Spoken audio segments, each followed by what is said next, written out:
अपने brain and memory को improve करने के लिए बहुत सारे वीडियोस को देख चुके हो, कई तरीके जानते भी हो, फॉलो नहीं करते क्योंकि आपको उसमें एफर्ट लगाना पड़ता है। आपको लगता है ये थोड़ा अलग काम है, लेकिन इस वीडियो में बिल्कुल नेचुरल तरीके से ब्रेन एंड मेमोरी को कैसे इम्प्रूव कर सकते हो ये बताने वाला हूँ। इसमें से कई एक्टिविटीज तो आप डेली करते हो, लेकिन आपको पता नहीं है कि ये भी हमारे ब्रेन एंड मेमोरी के लिए रिस्पॉन्सिबल है। लास्ट तक तो शौक में आ जाओगे कि ये बातें मुझे पहले मालूम क्यों नहीं था, वरना पहले ही अपने ब्रेन को बूस्ट कर लेता। ये ओवरऑल पूरे हेल्थ के लिए सबसे ज्यादा जरूरी और सबसे इम्पोर्टेंट एक्टिविटीज है। ब्रेन कहता है मैं तुम्हारे पूरे शरीर को अच्छे से चलाता हूँ, तुम्हारी लाइफ में जो भी अचीवमेंट है वो मेरे वजह से है, तो अगर तुम मेरा ख्याल नहीं रखोगे ना तो मैं तुम्हारे पूरे शरीर के साथ पूरे लाइफ को बर्बाद कर सकता हूँ।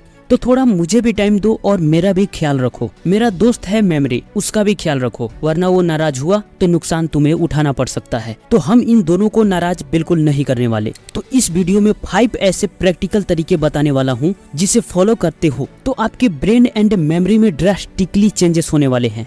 Number 1, hydrate your brain. हमारे शरीर में 70% से भी ज्यादा हिस्सों में पानी की मौजूदगी है और कमाल की बात यह है कि हमारे ब्रेन में लगभग 75% हिस्सों में पानी मौजूद होता है। हमारे ब्रेन के द्वारा रिलीज होने वाले हार्मोन्स और न्यूरोट्रांसमीटर्स की प्रोडक्शन के लिए भी पानी की सख्त जरूरत होती है, लेकिन प्रॉब्लम ये है कि हमारा ब्रेन वाटर को स्टोर नहीं कर सकता। इसलिए ब्रेन के प्रॉपर फंक्शनिंग के लिए वाटर सबसे इम्पोर्टेंट फैक्टर है। ब्रेन फंक्शनिंग के लिए वाटर की इम्पोर्टेंस का अंदाजा आप इस बात से लगा सकते हो कि यदि किसी इंसान के शरीर में 1% भी पानी की कमी होती है तो उसका कॉग्निशन पावर 5% कम हो जाता है। डिहाइड्रेशन की स्थिति में आपके द्वारा पिया गया 1 गिलास पानी आपके ब्रेन को 14% फास्टर बना देता है, इसलिए पानी को हल्के में मत लो। यूनिवर्सिटी ऑफ ईस्ट लंदन ने अपने एक रिपोर्ट में बताया कि जो स्टूडेंट ज्यादा पानी पीते हैं उनका अटेंशन स्पैन दूसरे स्टूडेंट्स की तुलना में काफी बेटर होता है। तो आज से उठा लो गिलास। पानी कितना पीना चाहिए ये age, gender, weight, activity level and climate पर डिपेंड करता है, लेकिन ऑन एन एवरेज हर 20 kg वेट के हिसाब से आपको 1 लीटर पानी पीना है। अगर आपका वेट 50 kg है तो आप 2.5 लीटर पानी पी सकते हो।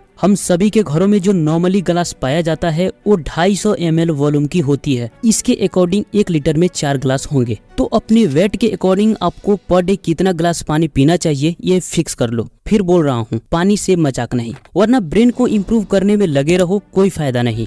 Number 2, breathing properly. हम इंसान ना बहुत ही ज्यादा लापरवाह होते हैं उन चीजों में जो हमें फ्री में मिलता है।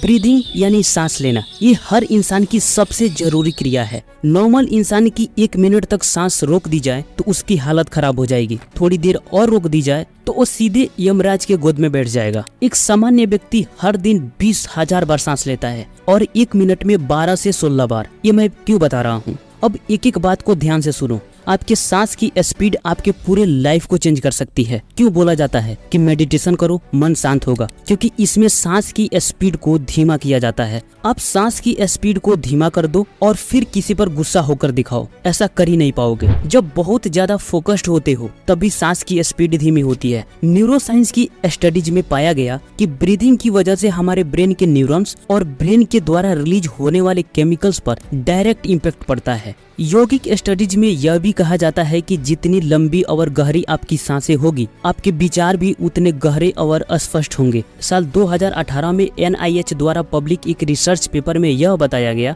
कि छोटी छोटी सांसों की वजह से हमारा ब्रेन सेल्स डैमेज होने लगता है। इसीलिए बोला जाता है कि गहरी सांसें लो। जितना ज्यादा गहरी सांस उतना ज्यादा शांत, जितना ज्यादा शांत उतना ज्यादा दिमाग और बुद्धि तेज। अब आप समझ गए कि आपके ब्रेन और सांस में क्या कनेक्शन है। डेली का 20,000 सांसों में से सिर्फ 100 पर फोकस करते हो, उतना नहीं तो सिर्फ 50 पर ही पूरी तरह फोकस करो। सांस को लेकर अवेयर हो जाओ। हर सांस पर पूरी तरह फोकस होना चाहिए कि मैं सांस ले रहा हूँ। हम 1 मिनट में 12 से 16 बार सांस लेते हैं। अगर हम दिन के किसी पर्टिकुलर समय में इसकी संख्या हम 1 मिनट में 5 से 6 कर दें तो हमारे अंदर जो चेंजेस होंगे ना वो अनबिलीवेबल होंगे। हमेशा सांस पेट में भरो ताकि सांस ज्यादा लंबी और गहरी हो सके। ब्रीदिंग एक्सरसाइज को रूटीन में ही शामिल कर लो। इससे ब्रेन में नए नए कनेक्शन बनेंगे, विचारों में क्लैरिटी आएगी, ऑब्जर्वेशन पावर बढ़ेगी, मन शांत होगा, बुद्धि तेज होगी। नेक्स्ट वीडियो में स्वामी विवेकानंद द्वारा हम सभी के लिए रिकमेंड ब्रीदिंग टेक्निक को जानेंगे।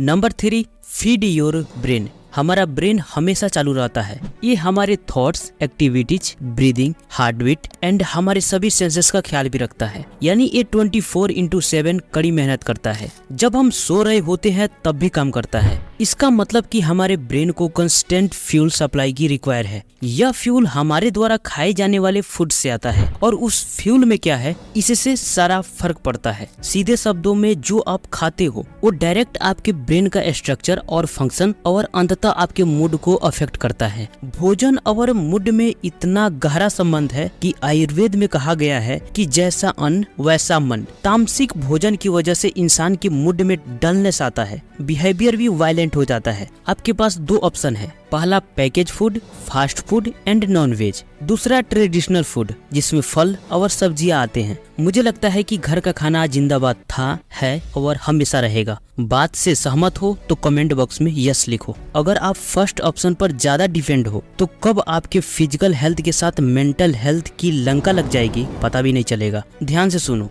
जो खाना जल्दी से डाइजेस्ट नहीं होता वो धीरे धीरे सड़ने लगता है, क्योंकि आप दिन में 2 से 3 टाइम खाते हो। पहले का खाना डाइजेस्ट हुआ नहीं तब तक आप ऊपर से और डाल लिए, यहीं से खाना सड़ना चालू हो जाता है, जो बाद में नई नई डिजीज को जन्म देता है। पैकेज और फास्ट फूड के साथ यही समस्या है, जल्दी से ये डाइजेस्ट नहीं होता। बाकी आप खुद समझदार हो। Number 4, stay mentally active. देखो, ब्रेन की क्षमता पर शक करना हमारी नादानी है। हमें सिर्फ ये देखना है कि हम अपने सभी सेंसेस के थ्रू अपने ब्रेन को क्या दे रहे हैं। गार्बेज इन, गार्बेज आउट। दिमाग को जो चीजें दोगे वही एक टाइम बाद वो तुम्हें लौटा देगा। आज सोशल मीडिया का एडिक्शन मतलब क्या? स्क्रॉलिंग से तुम कुछ सीखते हो? इसका जवाब है कुछ नहीं, पूरे दिन स्क्रॉलिंग। न्यूडिटी एक अलग मुद्दा है। कुल मिलाकर एक टाइम बाद बर्बाद होना है तो लगे रहो स्क्रॉलिंग में। इंटरटेनमेंट के लिए समय निकालना अलग बात है, पर लगे रहना ये अलग बात है। बड़ी प्रॉब्लम ये है कि इससे तुम्हारे ब्रेन को कोई चुनौती नहीं मिलती। इस वीडियो में अच्छे से समझाया है, दिमाग और खुल जाएगी।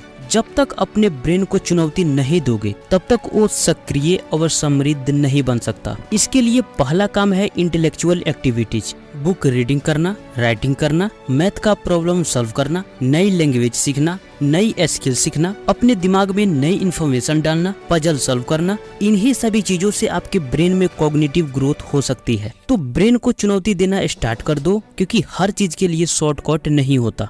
दूसरा है सोशल एक्टिविटीज। आपके लिए सबसे अच्छा है अपने दोस्तों से किसी मुद्दे पर डिस्कशन करना। इसीलिए ग्रुप स्टडी के लिए बोला जाता है, ताकि आपके अंदर जो चीजें हैं वो बाहर निकल कर आए। इससे आपकी याददाश्त और एकाग्रता बढ़ती है, क्योंकि आपको दूसरों को भी सुनना पड़ता है। तो डिस्कशन जरूरी है, बस लड़ाई मत कर लेना।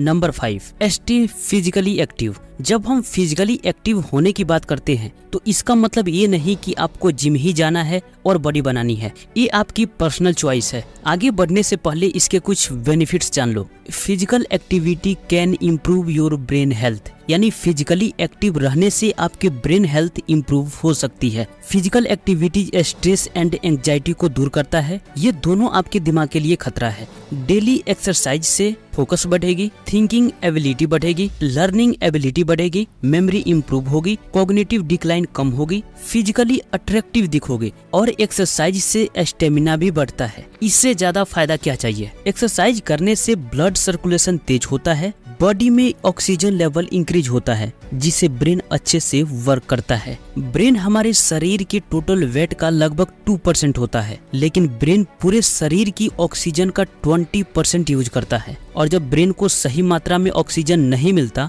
तो ब्रेन सेल्स मरने लगते हैं, वो भी 5 मिनट के भीतर। तो पर्याप्त मात्रा में ब्रेन को ऑक्सीजन मिले, इसलिए एक्सरसाइज करना जरूरी होता है। ब्रीदिंग एक्सरसाइज भी जरूरी होता है ऑक्सीजन लेवल को बढ़ाने में। तो आई होप कि ये 5 तरीके फॉलो करोगे अपने ब्रेन एंड मेमोरी को इम्प्रूव करने के लिए। कैसा लगा वीडियो कमेंट बॉक्स में जरूर बताना। मिलते हैं नेक्स्ट वीडियो में, तब तक के लिए आपका धन्यवाद।